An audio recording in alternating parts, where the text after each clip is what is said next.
नमस्कार मैत्रिणींनो, आज मी एक प्रश्न विचारून सुरुवात करणार आहे.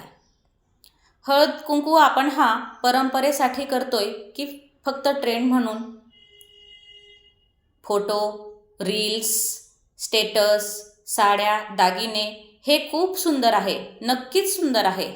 परंतु ह्या सगळ्यातून आपण नक्की काय घेऊन जातो? आज आपण जी हळद लावतो ती फक्त स्वयंपाकापुरताच मर्यादित नव्हे, तर ती जखमा दूर करते, रोग बरा करते आणि शरीराला बळ देते. तसंच स्त्री देखील घरातील सगळ्यांच्या जखमा या नकळत भरून काढत असते.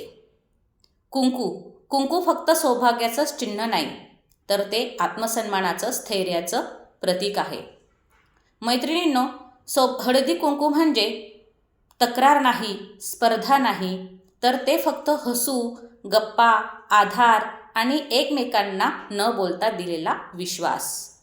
मैत्रिणींनो, या धावपळीच्या आयुष्यात हा उत्सव आपल्याला थोडं थांबायला शिकवतो, थोडं ऐकायला शिकवतो. हळदी कुंकू हा उत्सव कधीही फक्त सौभाग्यापुरताच मर्यादित नव्हता, तर तो होता सर्व स्त्रियांनी एकत्र येण्याचा, एकमेकींना भेटण्याचा, एकमेकींना ऐकण्याचा आणि एकमेकींना मान देण्याचा.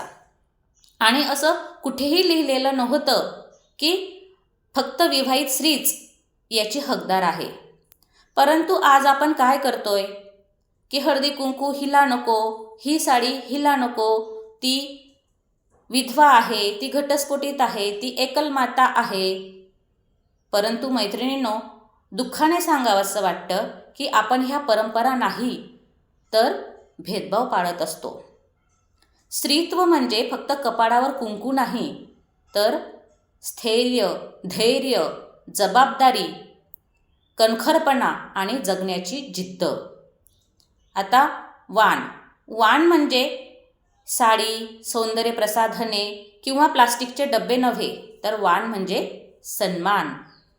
रील्स संपतील, फोटो विसरले जातील, परंतु तुम्ही कोणाला तरी दिलेला मान हा कोणाच्या आयुष्यभर लक्षात राहील.